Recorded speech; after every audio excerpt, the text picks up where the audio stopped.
ہمارے جاننے والوں میں ایک تقریباً 2001 کا واقعہ ہے.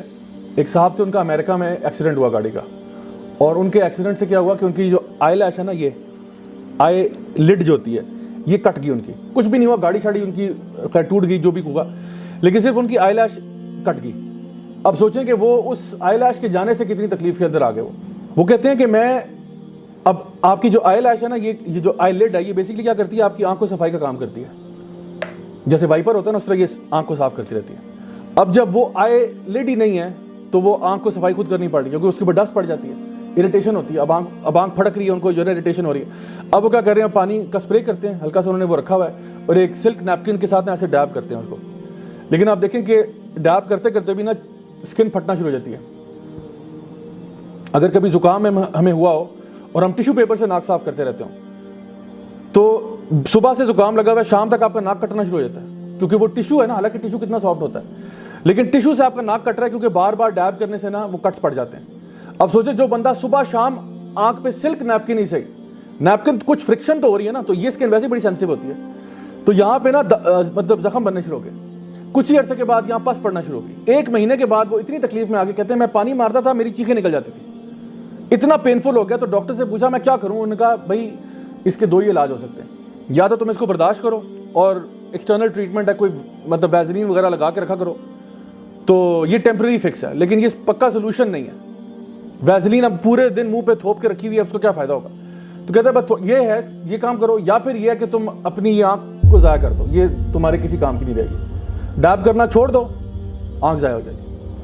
لاسٹ ٹائم کب شکر کیا تھا اللہ تعالیٰ کا کہ اللہ تو نے مجھے آئی لڈز دی ہیں, تیرا بڑا شکر ہے, کیونکہ کچھ لوگ ایسے ہی ہیں جن کے پاس نہیں ہے. کبھی انسان نے شکر گزاری کرنی ہو نا, تو کبھی کسی انٹینسو کیئر یونٹ کا چکر لگا کے نا وہاں لوگوں کی حالت دیکھ کے آیا کہ وہ لوگ جو وہاں بیٹھے ہیں وہ کیا کر رہے ہیں اور میرے پاس کیا ہے. یا کبھی کسی سائیکیٹرک وارڈ کا چکر لگا کے دیکھے کہ وہ لوگ وہاں کیا کر رہے ہیں اور میرے پاس کیا ہے. یا کبھی قبرستان کے پاس سے گزر جائے اور سوچے کہ یہ جو لوگ قبر کے اندر آج جا چکے ہیں, جب انسان کو اپنی لائف بڑی عجیب لگ رہی ہو نا کہ میری لائف بڑی سیڈ ہے اور یہ میری لائف میں کچھ نہیں ہے, ناشکرہ انسان فیل کر رہا ہو, قبرستان کے پاس سے گزرے اور یہ سوچے کہ اس قبر کے اندر کتنے لوگ ایسے ہوں گے جو خواہش کرتے ہوں گے کہ میرے ساتھ وہ لائف سواپ کر لیں. How many people would give anything to trade places with you? ذرا خود سوچیں کہ کتنے زیادہ لوگ ہیں جو آپ کی زندگی میں آنا چاہیں گے اور کہیں گے تو قبر میں آ جا, ہم ادھر آ جاتے ہیں کیونکہ ہمیں چانس ایک اور مل جائے گا, اور آپ کے پاس وہ چانس ہے. اسی لیے نبی کریم صلی اللہ علیہ وسلم نے یہ بات ارشاد فرمائی کہ کبھی بھی موت کی تمنا مت کرو. موت کی تمنا نہیں کرنی چاہیے. ہاں شہادت کی تمنا کر سکتے ہیں, موت کی تمنا نہیں کرنی چاہیے. کیوں؟ کیونکہ اگر اللہ تعالیٰ نے آپ کو لمبی عمر دے دی اور آپ ایک نیک انسان ہیں تو آپ کو مزید نیکیاں کرنے کا موقع مل جائے گا, اور اگر آپ بڑے گناہ گار ہیں تو لمبی عمر سے آپ کو توبہ کرنے کا موقع مل جائے گا. سو کبھی بھی انسان کو ناشکرہ نہیں ہونا چاہیے. اسی لیے خودکشی حرام ہے کہ انسان جو ہے نا بے صبری میں اپنی جان لے لیتا ہے. سو یاد رکھیں کہ اللہ تعالیٰ کا شکر ادا کرنا, اس میں بہت سارے ہمارے پاس ریزنز ہیں, بہت سارے ریزنز ہیں کہ جس کی وجہ سے انسان اللہ کا شکر گزار ہو سکتا ہے.